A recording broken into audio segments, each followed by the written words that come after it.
Bismillahir Rahmanir Rahim. Walhamdulillahi Rabbil Alamin. Wa sallallahu wa sallama ala nabiyyina Muhammad wa ala alihi wa sahbihi ajma'in amma ba'd. نبدأ اليوم في هذا الدرس السابع والعشرون أو والعشرين بابا جديدا. Nous allons commencer aujourd'hui durant ce cours, le cours numéro 27, un nouveau chapitre, Babu al-Imama, le chapitre lié à al-Imama. Ma huwa al-murad bil-Imama? Qu'est-ce qui est voulu par le mot al-Imama? Al-Imama inda al-ulama tutlaqu ala umur. Al-Imama, chez les savants, ce mot est prononcé pour plusieurs raisons. Awalan al-Imamatul Kubra. Premièrement, le grand imam, le grand rôle d'imam. Ay al-Khalifa wal-Malik wa ma ila dhalik, c'est-à-dire le Khalifa ou alors le roi, le gouverneur, tout ce qui va dans ce sens. Cela s'appelle donc le rôle de al-Imama. Et on l'appelle l'imam. Wa kadhalika al-Imamatu as-Sughra. Et aussi le petit rôle d'imam. Wal murad al-imam fi salat. Ce qui est voulu par là, c'est l'imam qui dirige la prière. Wa hadha huwa al-maqsud huna. Et c'est ce qui est voulu ici dans ce livre. Wa kadhalika tutlaqu al-imama ala al-alim alladhi yuqtada bihi. Et aussi le mot al-imama est cité pour le savant. Le savant que les gens vont suivre, le savant qui va être suivi. وَجَعَلْنَا مِنْهُمْ أَئِمَّةً يَهْدُونَ بِأَمْرِنَا. Nous avons fait parmi eux des savants qui guident, des imams, c'est-à-dire des savants qui guident par notre ordre. وَالصَّلَاةُ أَعْظَمُ الْعِبَادَاتِ وَأَعْظَمُ الْأَرْكَانِ بَعْدَ الشَّهَادَتَيْنِ. La prière, comme on l'a vu précédemment, est le plus important des piliers après les deux attestations de foi. وَلَا تَصْلَحُ هَذِهِ الْعِبَادَةِ مَعَ الْفَوْضَى. Et cet acte d'adoration n'est pas correct avec le désordre total. فَلِذَلِكَ جَعَلَ اللَّهُ تَبَارَكَ وَتَعَالَى إِمَامًا يُتَابِعُهُ النَّاسِ. Et c'est pour cela que Allah tabaraka wa ta'ala a placé un imam durant cet acte d'adoration, et les gens vont suivre cet imam afin qu'il y ait de l'organisation et de l'harmonie dans l'accomplissement de cet acte d'adoration. فقال المؤلف رحمه الله الحديث الأول عن أبي هريرة رضي الله عنه عن النبي صلى الله عليه وسلم قال أما يخشى الذي يرفع رأسه قبل الإمام أن يحول الله رأسه رأس حمار أو يجعل صورته صورة حمار. Le premier hadith selon Abi Hurairah radiyallahu anhu, que le prophète sallallahu alayhi wa sallam a dit: est-ce que celui qui lève sa tête avant l'imam, avant que l'imam ne lève sa tête, n'a pas peur que Allah change sa tête en tête d'âne, ou Allah change son apparence en apparence d'âne? Muttafaqun alayh. Le hadith rapporté dans les deux recueils authentiques d'Al-Bukhari et Muslim. هذا الحديث ظاهر في تحريم مسابقة الإمام في الرفع. Ce hadith est clair dans le fait de montrer l'interdiction de précéder l'imam dans le fait de se lever. Donc on ne doit pas se lever avant l'imam, que ce soit pour le ruku', l'inclinaison, ou pour la prosternation. On ne doit pas se lever avant l'imam. Wa yufhamu minhu aydan tahrimul khafdi qabla al-imam. Et on comprend aussi de cela l'interdiction du fait de se baisser avant l'imam. On ne doit pas se baisser, que ce soit pour l'inclinaison ou la prosternation, avant l'imam. لأن العلة واحدة وهي مسابقة الإمام. Pourquoi? Parce que la cause est la même. que ce soit dans le fait de se lever ou de se baisser, la cause est la même, c'est le fait de précéder l'imam. On n'a pas le droit donc, durant la prière, de précéder l'imam. لكنه جاء في مصنف عبد الرزاق عن أبي هريرة رضي الله عنه مرفوعا إن الذي يخفض ويرفع رأسه قبل الإمام إنما ناصيته بيد الشيطان. Certes, il a été rapporté dans le recueil d'Abd al-Razzaq, selon Abi Hurairah radiyallahu anhu, qui attribue la parole au prophète sallallahu alayhi wa sallam, qui dit, certes, celui qui se baisse et qui lève sa tête avant l'imam sont tout paix entre les mains du diable, sont tout paix entre les mains du shaitan. وجاء أيضا عن ابن مسعود رضي الله عنه أنه نظر إلى رجل سبق إمامه فقال لا وحدك صليت ولا بإمامك اقتديت. Il a été aussi rapporté d'Ibn Mas'ud radiallahu anhu qu'il a dit à un homme, qu'il a regardé un homme qui précédait son imam durant la prière et lui a dit, tu n'as pas prié seul, non seulement tu n'as pas prié seul, mais en plus tu n'as pas suivi ton imam. Tu n'as pas prié seul et tu n'as pas suivi ton imam. وقد ذكر شيخ الإسلام ابن تيمية رحمه الله الإجماع على تحريم مسابقة الإمام. Et Cheikh l'Islam Ibn Taymiyyah rahimahullah, il a cité l'unanimité quant au fait de précéder l'imam. Alors faites attention à ce sujet, c'est un sujet important, particulièrement quand vous avez un imam qui fait 2 mètres et qui va mettre plus de temps à descendre que vous. Donc faites attention à être sûr qu'il soit descendu avant de descendre. Ne vous précipitez pas en cela. Barakallahu fikum. قال البخاري في صحيحه باب متى يسجد من خلف الإمام وقال أنس فإذا سجد فاسجدوا. Al-Bukhari, il dit dans son livre As-Sahih, le chapitre, quand est-ce que se prosterne celui qui est derrière l'imam? Et Anas a dit, c'est-à-dire c'est Al-Bukhari ici, Al-Bukhari il dit, et Anas a dit, et lorsqu'il se prosterne, alors, lorsqu'il s'est prosterné, فَإِذَا سَجَدَ, lorsqu'il s'est prosterné, alors prosternez-vous. Alors prosternez-vous. طيب فهذا أيها الإخوة وعيد شديد. Et donc ceci, les frères, est une lourde menace. Le fait que Allah tabaraka wa ta'ala yuhawwilu surat al-insan surat himar. Le fait que Allah il change l'apparence de l'individu en âne. Fait هذا وعيد شديد, c'est une sentence et une lourde menace. والمعروف عند العلماء أن الوعيد والوعد يختلفان. Et il est connu chez les savants que la menace et la promesse sont 2 choses différentes. فَأَمَّا الْوَعْدِ فَلَا بُدَّ مِنْ وُقُوعِهِ. En ce qui concerne la promesse, alors elle est impérative. Il est impératif que la promesse soit effectuée.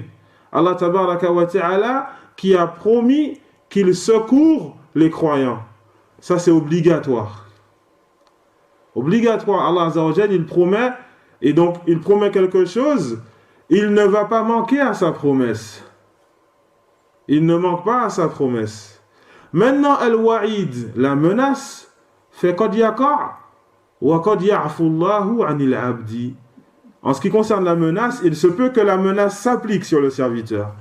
Mais il se peut aussi que Allah tabaraka wa ta'ala pardonne celui-ci et n'applique pas la menace. Wa qala ba'd al-'ulama inna at-tahwila huna ma'nawi. Certains savants ont dit que la transformation ici, c'est une transformation au sens figuré, pas au sens propre. وأن المراد أن الله تبارك وتعالى يجعل الذي سبق إمامه بليدا لا يفهم شيئا لأن الحمار يطلق على البلادة. Et donc certains savants, ils disent donc que ce qui est voulu ici, c'est que Allah tabaraka wa ta'ala, il fera que celui qui a précédé l'imam, il fera que celui-ci devienne balid, c'est-à-dire une personne qui n'est pas douée d'intelligence, il ne comprend rien. Pourquoi? Parce que el-himar, le mot an, est aussi utilisé pour el-balada, le manque d'intelligence. Le mot an est aussi utilisé pour le manque d'intelligence. Et donc ils disent, ce qui est voulu par là, c'est pas que Allah va changer la personne, son apparence en âne, mais c'est que Allah fera que cette personne ne comprendra plus rien. وَقَالَ بَعْضُهُمْ بَلِ التَّحْوِيلُ حَقِيقِيٌّ فإن النبي صلى الله عليه وسلم ذكر في رواية أخرى أو يجعل الله صورته صورة كلب. Et d'autres savants ils disent non, la transformation ici elle est concrète, elle est réelle. Parce que le prophète sallallahu alayhi wa sallam a dit dans d'autres narrations que Allah tabaraka wa ta'ala changera son apparence en apparence de chien, pas d'âne. Ils ont dit, et donc ici il n'y a pas de lien avec le manque d'intelligence. Il n'y a pas de lien avec le manque d'intelligence ici quand on cite donc le chien. Et donc ils disent que c'est une transformation concrète. وقول ثالث ذكره ابن الملقن في شرحه على عمدة الأحكام, un troisième avis qu'a cité Ibn al-Mulaqin dans عمدة الأحكام, il dit que قال بعض العلماء إن المراد أن الله تبارك وتعالى يحول صورته يوم القيامة. Ils disent, donc certains savants, ils disent que ce qui est voulu par là, c'est que Allah tabaraka wa ta'ala va changer l'apparence de cette personne en âne ou en chien au jour du jugement, au jour de la résurrection, pas maintenant. ثم لو سبق المأموم الإمام في تكبيرة الإحرام. Si la personne, le ma'moum, celui qui prie derrière l'imam, si celui-ci précède l'imam dans le fait de faire takbiratul ihram, donc le fait de dire Allahu Akbar quand tu commences la salat, si la personne le fait avant l'imam, fait salatuhu lam tan'aqid inda al-imma al-arba'a. Et donc sa prière à la base, la personne qui fait ça avant l'imam, sa prière elle n'a même pas commencé. Sa prière n'a pas commencé. Et ça c'est chez les 4 imams, dans les 4 écoles. Fais la bouddha tantavir al-imam, tu dois absolument attendre l'imam. Taïb, law qarana takbirahu takbir al-imam.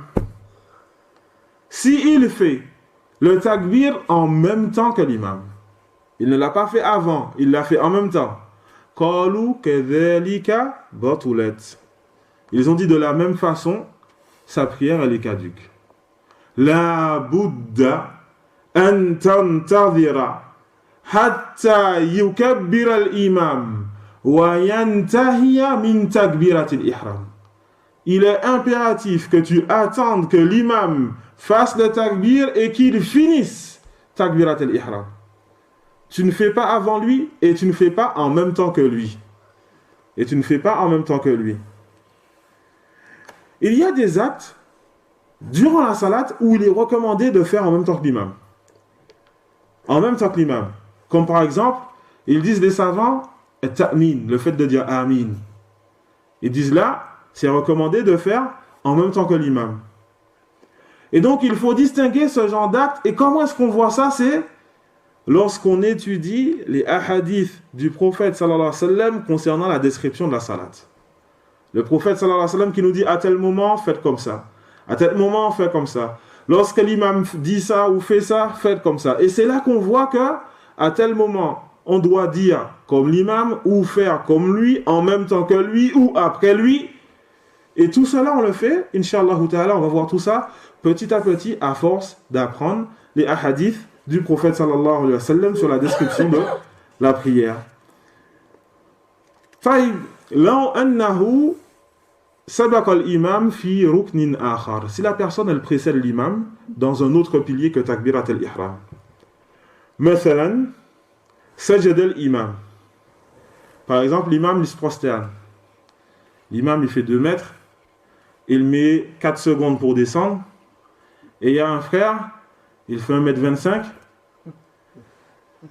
il met 1 seconde pour descendre. C'est ça ou pas? Plus? Tu sais pas combien? On va dire 1m50. Et donc, lui, il descend très vite. Est-ce que sa prière, elle est valide ou pas? ذهب الإمام أحمد رحمه الله إلى بطلان الصلاة. L'imam Ahmed rahimahullah, il voit que la prière, elle est caduque. Pourquoi? Parce que le prophète sallallahu alayhi wa sallam, il nous dit que celui qui fait ça, celui qui fait cela, on craint de lui que Allah azza wa jal le change en âne ou en chien. Cela montre la gravité de l'acte. Cela montre la gravité de l'acte.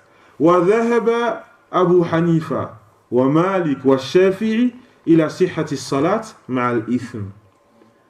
L'imam Abu Hanifa, Malik et Shafi'i, ils voient que la prière elle est correcte et acceptée, sauf que la personne a péché. La personne a péché. وَالرَّاجِحُ إِنشَاءَ تَعَالَى قَوْلُ الْجُمْهُورِ. Et la vie le plus juste, Inch'Allah, est la vie de al-Jumhur, la majorité des savants. Pourquoi?